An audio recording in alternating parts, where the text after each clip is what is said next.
Shalom, selamat hari Minggu untuk kita semua warga jemaat GKP Jemaat Yesus Cimahi.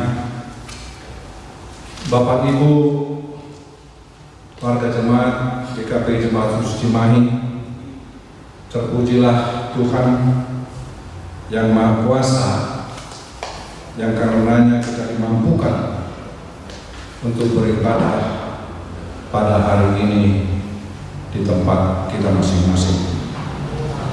Kiranya ibadah kita hari ini boleh semakin memperkuat iman percaya kita kepada Tuhan Yesus Kristus yang telah mengalahkan kuasa maut dan bangkit kembali sebagaimana yang telah kita rayakan pada minggu lalu, dan iman percaya kita kepada Tuhan kiranya yang membangkitkan dan membentengi kita dari pandemi COVID-19 ini.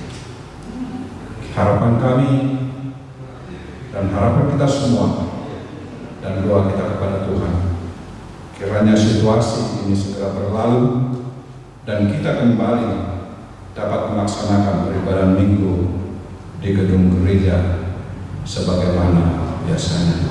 Untuk memasuki ibadah ini, mari kita undang Roh Kudus untuk memimpin ibadah ini dari awal hingga akhir.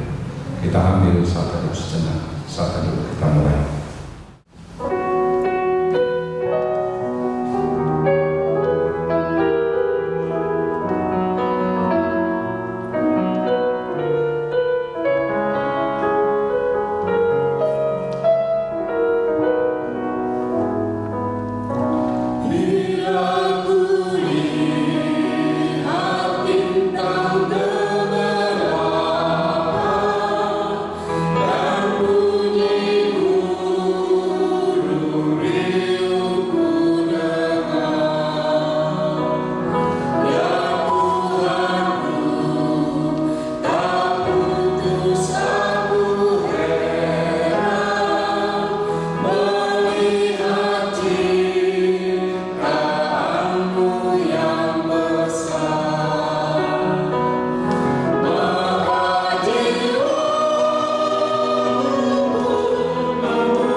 Di dalam nama Allah Bapa dan Anaknya Tuhan Yesus Kristus dan Roh Kudus, Khalik langit dan bumi. Bumi penuh dengan kasih setia Tuhan. Oleh firman Tuhan, langit telah dijadikan. Bersorak-sorailah, hai orang-orang benar dalam Tuhan, sebab memuji-muji itu layak bagi orang yang jujur. Haleluya.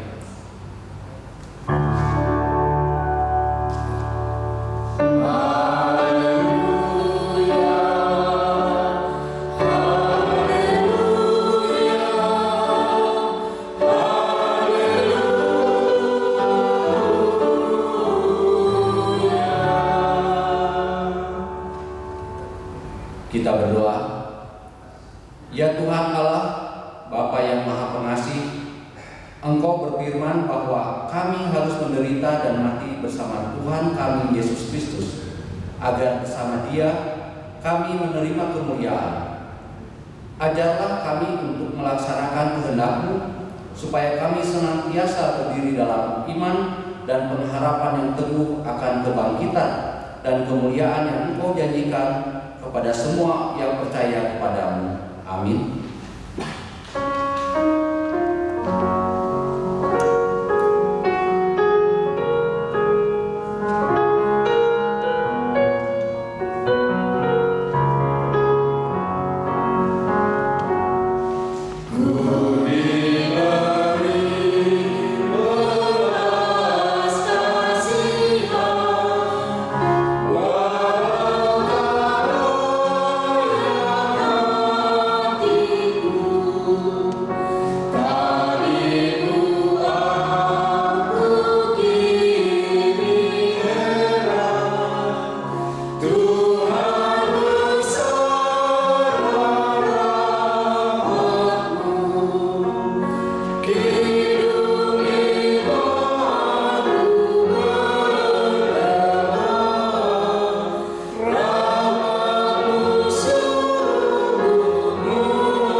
Marilah kita mendengar firman Tuhan sebagai pendahuluan khotbah pada Minggu Misericordias Domini ini yang tertulis dalam kitab Bilangan 14 ayat 17 sampai 19. Demikian firman Tuhan.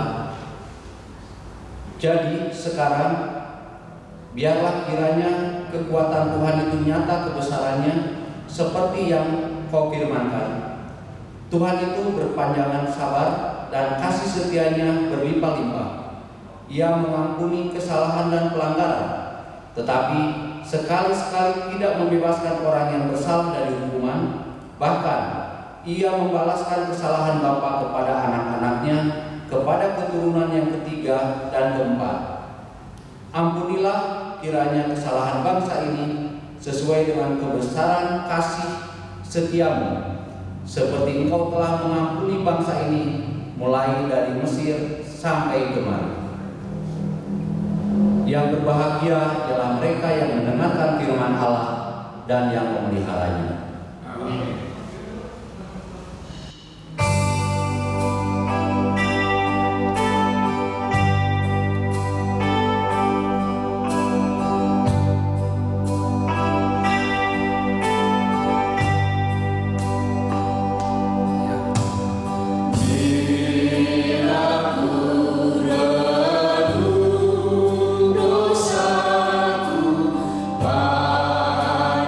Padamu Tuhan.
Saudara-saudara yang terkasih di dalam Tuhan kita, marilah kita sejenak merenungkan dan menyesali segala dosa-dosa kita di hadapan Tuhan, serta memohon belas kasihan-Nya.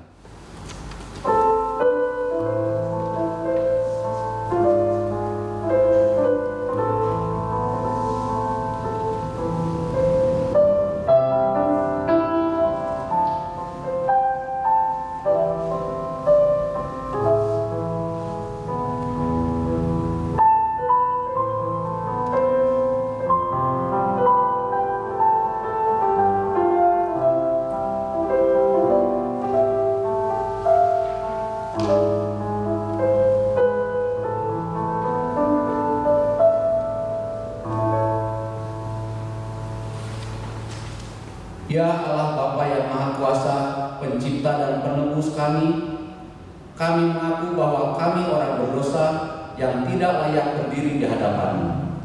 Aku telah berdosa kepada Engkau di dalam pikiran, perkataan, dan perbuatan. Oleh sebab itu, kami datang ke hadapan-Mu dan memohon pengampunan-Mu demi Anak-Mu Yesus Kristus Tuhan kami. Ya Bapa, kasihanlah aku orang berdosa yang hina ini. Perbaharuilah hatiku oleh Roh-Mu, dan tolonglah aku kembali ke jalan-Mu. Dengarlah permohonanku demi Yesus Kristus Anak-Mu yang telah menderita dan mati bagiku. Amin. Janji Tuhan atas pengampunan dosa kita. Karena begitu besar kasih Allah akan dunia ini, sehingga Ia telah mengaruniakan Anaknya yang tunggal, supaya setiap orang yang percaya kepadanya tidak binasa, melainkan beroleh hidup yang kekal. Segala kemuliaan bagi Allah di tempat yang maha tinggi. Amin.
Marilah kita mendengarkan firman Tuhan sebagai petunjuk hidup baru yang tertulis dalam kitab Roma 8 ayat yang ke-13. Sebab jika kamu hidup menurut daging, kamu akan mati. Tetapi jika oleh Roh kamu mematikan perbuatan-perbuatan tubuhmu, kamu akan hidup. Marilah kita sama-sama memohon kekuatan daripada Tuhan akan firman-Nya itu. Ya Allah Bapa kami, berilah kami kekuatan untuk melakukannya sesuai dengan firman-Mu. Amin.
Marilah kita bersaksi mengikrarkan pengakuan iman kita bersama jemaat pada segala abad di seluruh dunia. Kita mulai. Aku percaya pada Bapa yang Maha Kuasa, Khalik langit dan bumi. Aku percaya pada Yesus Kristus, Anak yang tunggal Tuhan kita, yang dikandung daripada Roh Kudus, lahir dari anak darah Maria, yang menderita di bawah pemerintahan Pontius Pilatus, disalibkan, mati dan dikuburkan, turun ke dalam kerajaan Allah, pada hari yang ketiga bangkit pula dari antara orang mati, naik ke surga, duduk di sebelah kanan Allah Bapa yang Maha Kuasa, dan akan datang dari sana untuk menghakimi orang yang hidup dan yang mati. Aku percaya pada Roh Kudus, gereja yang kudus dan am, persekutuan orang kudus, pengampunan dosa, kebangkitan dari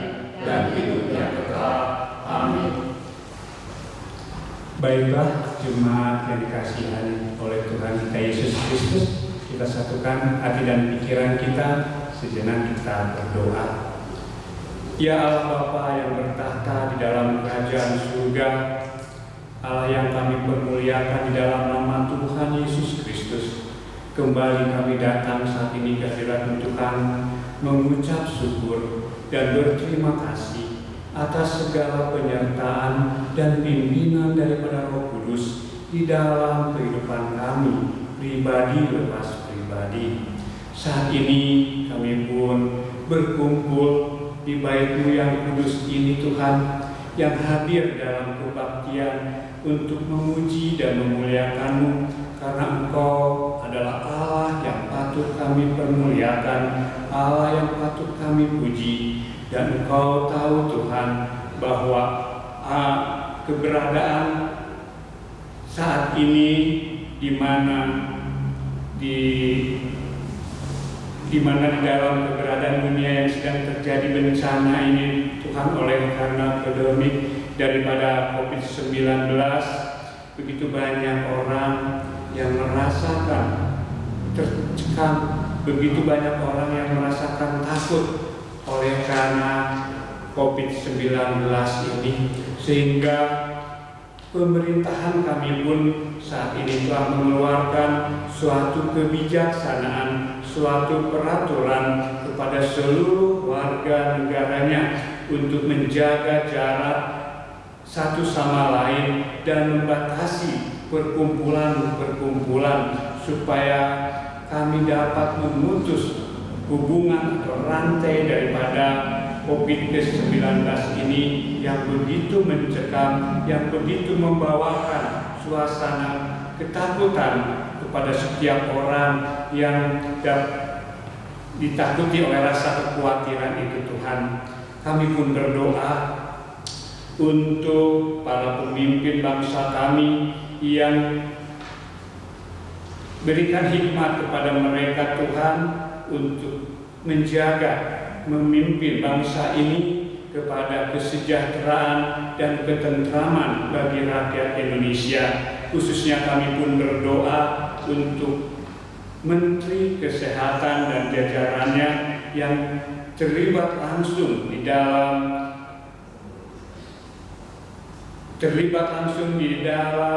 keberadaan bangsa ini untuk kesejahteraannya. Kami memberikan hikmat kepada mereka Tuhan, sehingga mereka dapat mengerjakan segala tugas dan tanggung jawab mereka dengan sungguh-sungguh, dan biarlah bangsa ini dapat terhindar daripada bencana yang begitu membahayakan dan mengerikan Tuhan.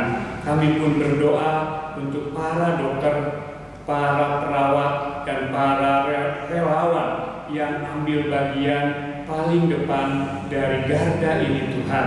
Berikan hikmat, kekuatan, berikan hikmat, keteguhan kepada mereka semua, sehingga mereka dapat mengerjakan tugas dan pekerjaan mereka itu dengan sungguh-sungguh, sehingga bangsa ini dapat dengan cepat menyelesaikan permasalahan yang terjadi yang ada di depan bangsa dan negara kami ini.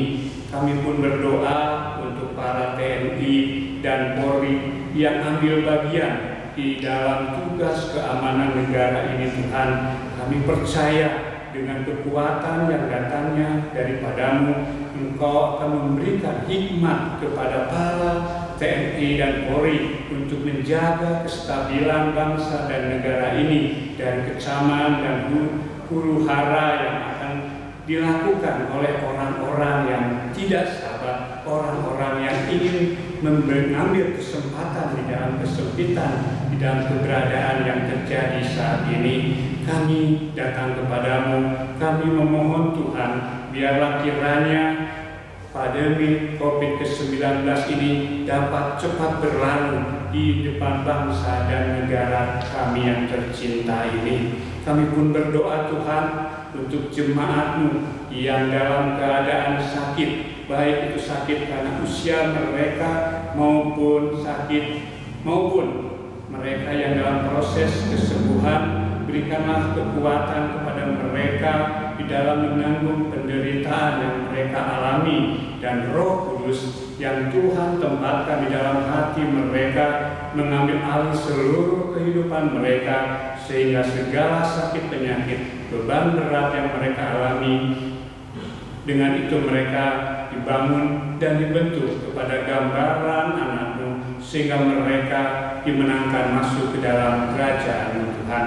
Kami pun berdoa untuk jemaat-Mu yang telah mempersembahkan persembahan mereka, baik itu perpuluhan, baik itu ucapan syukur, baik itu persembahan janda miskin. Firman-Mu bersabda, Engkau akan mencukupkan segala keperluan kami menurut kekayaan dan kemuliaan-Mu. Kami pun berdoa bagi jemaat-Mu yang belum, kiranya mereka berharap. Tuhan Yesus, kami pun berdoa untuk hari-hari yang akan kami jalani, betapa peperangan kami ini setiap hari, bahkan setiap jam, apalagi dengan keadaan yang sedang terjadi di dalam dunia ini, terlebih-lebih di dalam bangsa Indonesia ini Tuhan.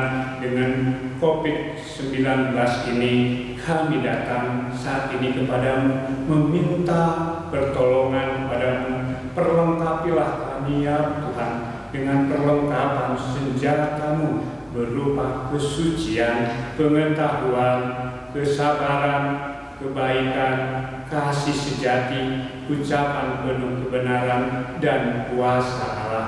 Dengan itu kami dapat mengalahkan musuh kami, yaitu iblis, orang lain, dan ego sendiri. Tuhan Yesus, saat ini pun kami berdoa untuk firman-Mu yang akan dibawakan oleh hamba-Mu, Bapak Pendeta Huta Huruf. Biarlah kiranya firman ini menjadikan kekuatan kepada kami di dalam menjalani hidup yang akan kami jalani Tuhan. Dan Roh Kudus yang terus memimpin dan menguasai kami di dalam setiap kehidupan kami, di dalam setiap langkah kami. Terima kasih Bapa, ampunkan segala dosa dan kelemahan kami. Di dalam nama Tuhan Yesus Kristus kami telah mengucap syukur. Amin. Di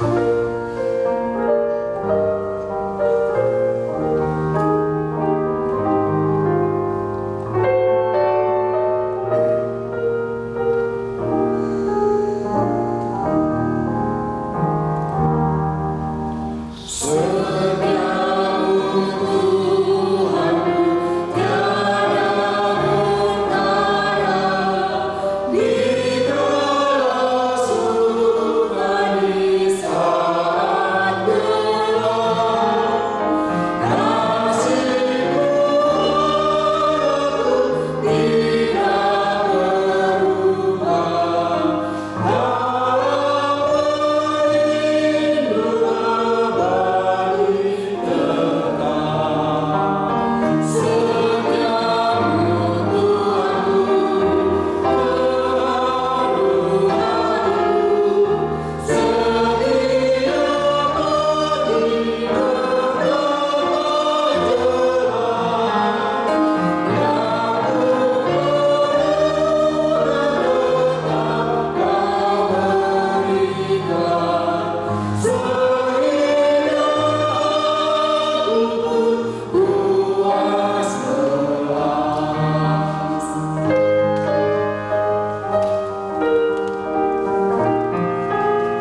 kita mendengarkan firman Tuhan, terlebih dahulu kita berdoa. Mari kita berdoa. Damai sejahtera Allah yang melampaui akal budi dan pengerti, itulah yang menyertai saudara-saudari sekalian. Amin. Saudara-saudari yang terkasih di dalam nama Tuhan Yesus Kristus, di dalam ibadah kita pada saat ini, kita akan disapa oleh firman Tuhan dari kitab Roma pasal 3 ayat 1 sampai ayat yang ke-8. Saya akan bacakan.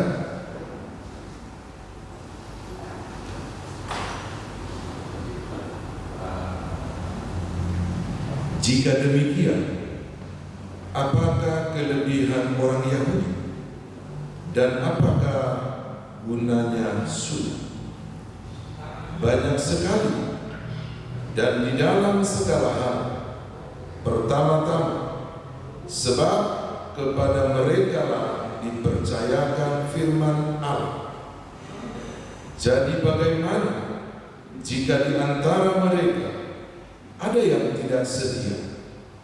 Dapatkah ketidaksetiaan itu membatalkan kesetiaan Allah? Sekali-kali tidak. Sebaliknya, Allah adalah benar dan semua manusia pembohong, seperti ada tertulis, supaya engkau ternyata benar di dalam segala firman dan benar jika engkau dihakimi. Tetapi jika kebenaran kita menunjukkan kebenaran Allah, apakah yang akan kita katakan? Tidak adilkah Allah? Aku berkata sebagai manusia, jika ia menampakkan murkanya, sekali-kali tidak. Andai kata demikian, bagaimanakah Allah dapat menghakimi dunia?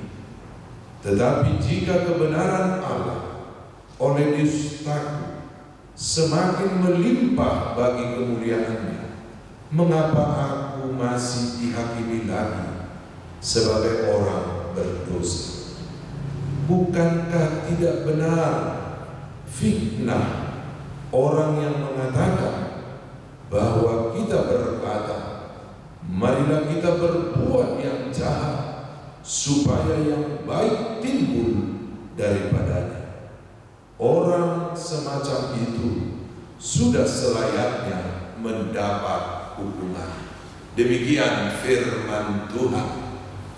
Bapak, Ibu, saudara-saudari yang terkasih, di dalam minggu tanggal 26 April ini sudah lebih kurang 7 kali kita ibadah di rumah kita masing-masing karena adanya pandemi virus corona yang melanda bangsa Indonesia.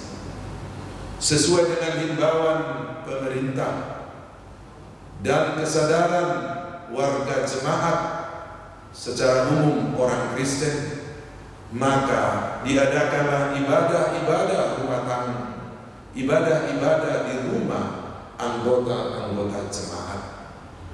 Saya yakin dan percaya ibadah yang kita selenggarakan secara online ataupun di rumah-rumah tidak mengendurkan persekutuan kita, tetapi makin menumbuhkan tingkat kepedulian di dalam kehidupan kita. Oleh karena itulah Paulus memberikan satu ajaran, satu pandangan hidup orang Kristen, bagaimana dia hidup di tengah-tengah bangsa dan negara kita.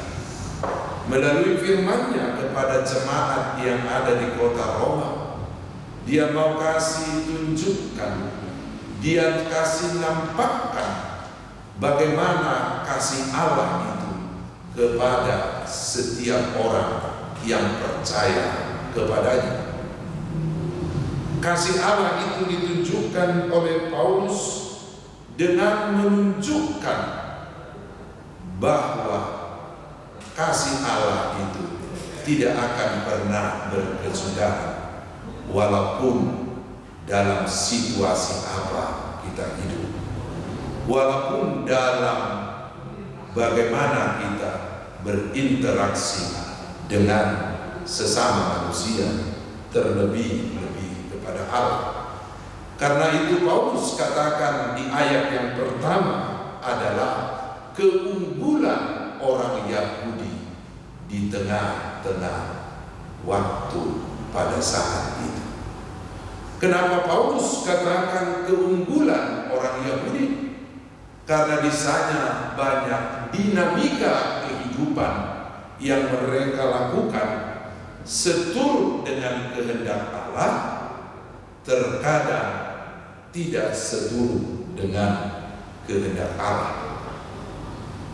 Kelebihan bangsa Israel itu dinyatakan oleh Paulus, oleh firman Allah pada saat ini begitu banyak, tapi dia contohkan satu hal, yaitu dipilih Allah menjadi umat Allah. Dipilih Allah menjadi umat Allah. Menjadi umat Allah itu salah satu syarat adalah dengan cara melalui sunat yang harus dilakukan oleh umat Israel. Itu adalah suatu kewajiban menunjukkan dia adalah orang Israel. Mungkin itu bisa kita baca atau firman Allah untuk menjelaskan tentang kewajiban sunat itu di dalam kitab Kejadian pasal 17 ayat yang ke-10. Itu adalah satu tanda kewajiban dia sebagai umat Allah.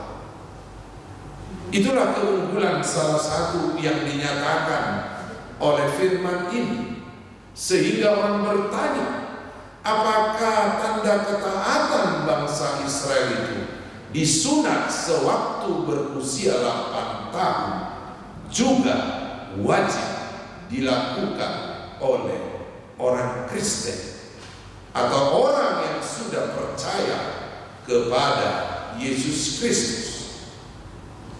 Kalau kita melihat dengan jelas sejarah atau cerita bagaimana sunat itu dilakukan, maka Yesus juga turut serta disunat sebagai tradisi orang Yahudi.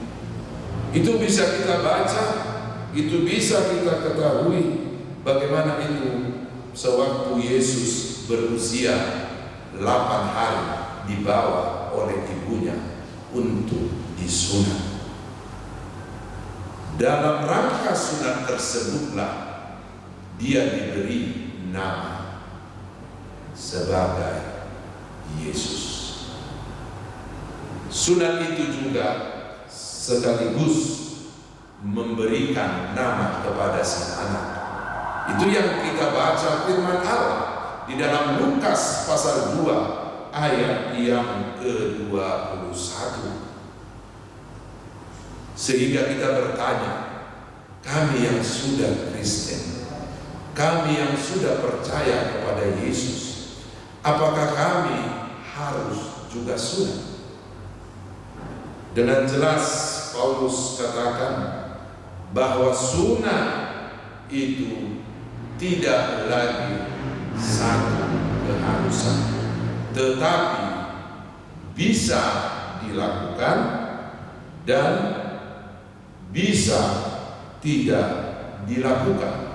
Karena sunat itu sendiri bagi orang Israel, selain menyatakan sebagai umat Allah, adalah menyatakan dia bangsa Israel. Saudara-saudari yang terkasih kasih di dalam nama Tuhan Yesus Kristus, dengan melalui pengajaran Paulus tersebut, di balik itu semua kita mau dikasih tunjuk atau dinampakkan kasih Allah itu tidak berkesudahan. Itu terlihat dari perjalanan bangsa Israel sebagai umat pilihan yang sudah membuktikan dia sebagai umat Allah dengan sunat. Mereka terjatuh dalam pencobaan, memberontak kepada Allah, tidak setia kepada Allah, tetapi Allah tetap mengampuni mereka jika mereka datang meminta pengampunan dari Allah. Di sanalah nampak kesetiaan Allah itu. Dan ini yang mau kita lanjutkan melalui pengajaran Paulus atau firman Allah ini. Sunat bagi orang Kristen itu adalah sunat adimu, mempercayai dan melakukan firman Allah di dalam kehidupanmu. Bukan hanya sekedar firman Allah itu dibaca, bukan hanya sekedar diketahui, tetapi hendak dilakukan dimanapun kita berada. Dengan jelas itu dikatakan di dalam 1 Korintus 7 ayat 18 sampai 19 bahwa kita harus lebih mentaati hukum Allah dalam kehidupan ini daripada simbol-simbol kehidupan. Sehingga dengan kita disunat hati kita, taat kita kepada Allah, maka di sanalah juga nampak kasih Allah. Melalui dua contoh cerita kasih setia Allah itu kepada orang yang sudah percaya kepadanya, meninggalkan hatinya yang lama, mempercayai Yesus sebagai Allahnya. Kita boleh melalui dua cerita. Yang pertama tentang anak yang hilang. Bagaimana satu keluarga diceritakan mempunyai dua anak. Ada anak yang pergi merantau sehingga meninggalkan komunitasnya, meninggalkan rumahnya, hidup jauh dari persekutuan keluarga, kerabat, sahabat, hidup jauh dengan berpoya-poya, hidup tanpa melakukan kehendak Allah. Sehingga setelah dia jatuh dalam kemiskinan, jatuh dalam kesusahan, tapi hatinya mau berubah, hatinya mau bertobat, sehingga dia datang pulang ke rumah Bapa. Maka Bapa menyambut si anak penuh dengan sukacita. Sukacita yang dilakukan Bapa, mengadakan pesta penyambutan, memberikan pakaian yang layak sebagai anak yang terhormat. Itu cerita bagaimana dia sudah percaya kepada Allah, tetapi perilaku perbuatannya tidak menunjukkan sebagai anak Allah, tapi Allah menyambut kehadirannya. Disitulah kesetiaan Allah.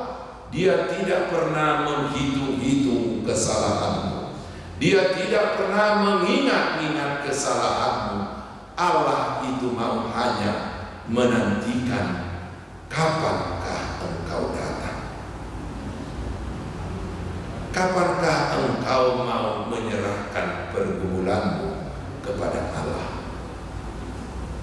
Dari contoh yang kedua, kita boleh melihat juga cerita bagaimana orang yang tidak percaya pada awalnya kepada Allah, percaya kepada Allah, yaitu murid-murid Yesus.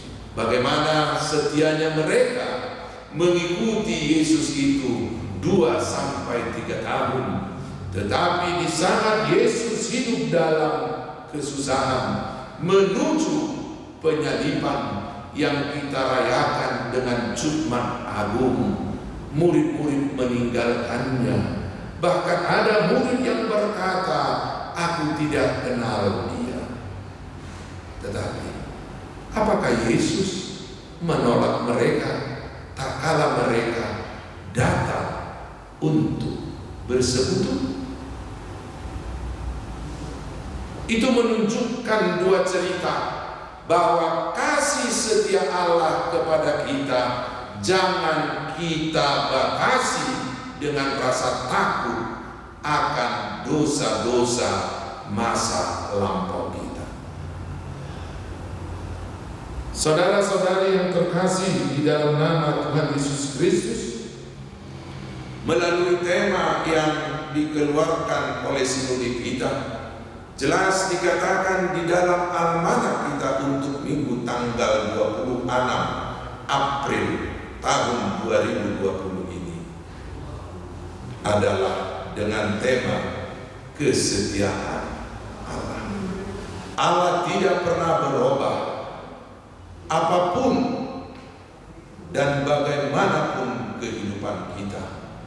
Kalau kita datang kepada Allah, itu yang dikatakan oleh firman Allah, "Datanglah kepadaku, hai kamu yang letih lesu, maka akan kulegakan kamu." Kesetiaan Allah tidak pernah melihat masa lalu. Kesetiaan Allah itu menantikan kedatanganmu saat ini, besok, dan hari yang akan datang. Amin. Mari kita berdoa. Terima kasih ya Tuhan atas firman-Mu yang mengingatkan kami kembali kalau Engkau adalah Allah yang setia. Maka kami manusia yang terkadang terombang-ambingkan oleh situasi, keadaan yang kami alami. Kami sering meninggalkan Engkau. Kami sering tidak setia kepada Engkau Tuhan. Melalui firman-Mu ini kami diingatkan supaya kami tetap datang kepadamu, supaya kasih dan segala sesuatu yang Kau mau berikan boleh kami terima dengan sukacita. Terima kasih Tuhan. Amin.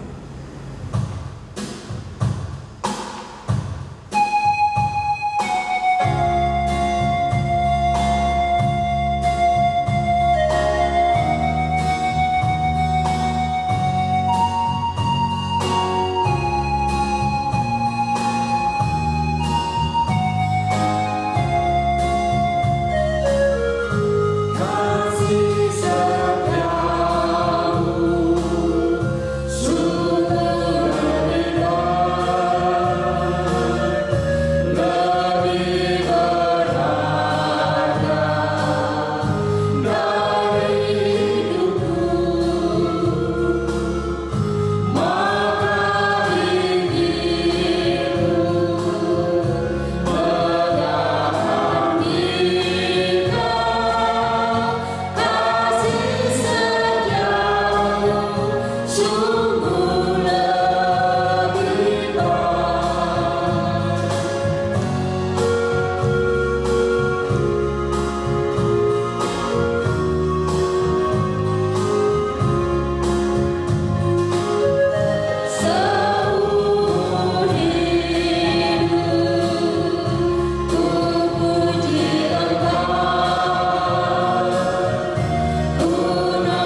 Saudara-saudara yang terkasih di dalam nama Tuhan Yesus Kristus, pada saat ini kita akan mengumpulkan persembahan kita yang dihantarkan oleh firman-Nya dari kitab 1 Tawarikh 29 ayat ke-17.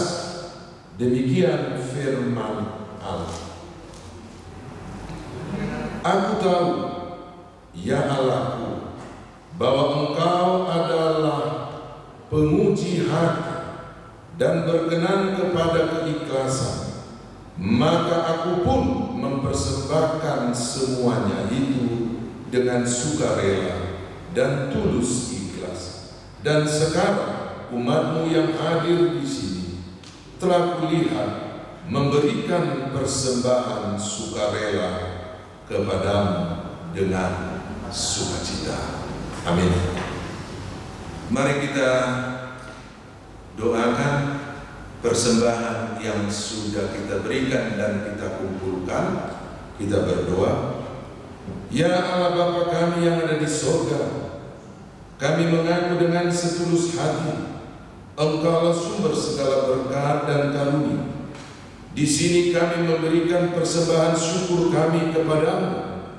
Terimalah persembahan umat-Mu dan berkatilah menjadi alat kesaksian, persekutuan dan pelayanan jemaat-Mu ini.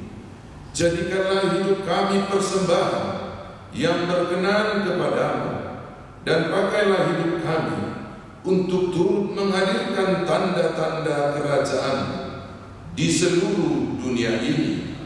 Kasih, keadilan, dan damai sejahtera, sukacita. Bukalah hati kami dengan Roh-Mu yang kudus, agar kami senantiasa mengucapkan syukur kepadamu.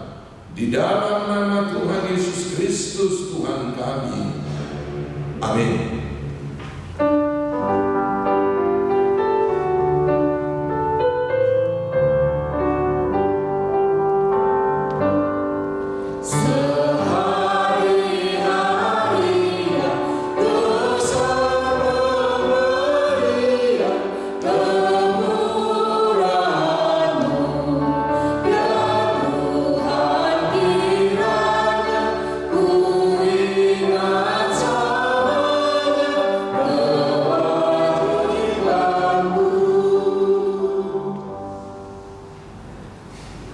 Bapa kami yang di surga, dikuduskanlah nama-Mu, datanglah kerajaan-Mu, jadilah kehendak-Mu di bumi seperti di surga. Berikanlah kami pada hari ini makanan kami yang secukupnya, dan ampunilah kami akan kesalahan kami, seperti kami juga mengampuni orang yang bersalah kepada kami. Dan janganlah membawa kami ke dalam pencobaan, tetapi lepaskanlah kami daripada yang jahat.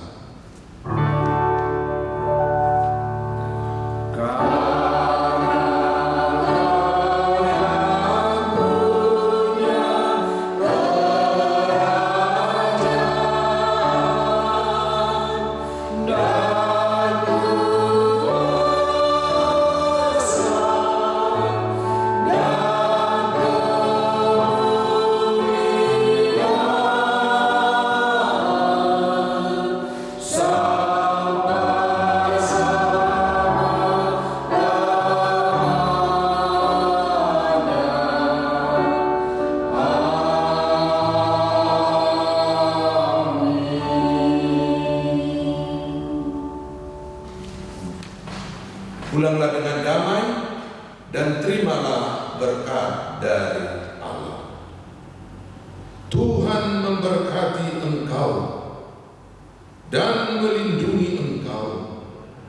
Tuhan menyinari engkau dengan wajah-Nya dan memberi engkau kasih karunia.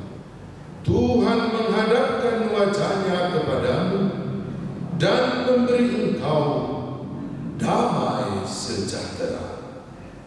Amin.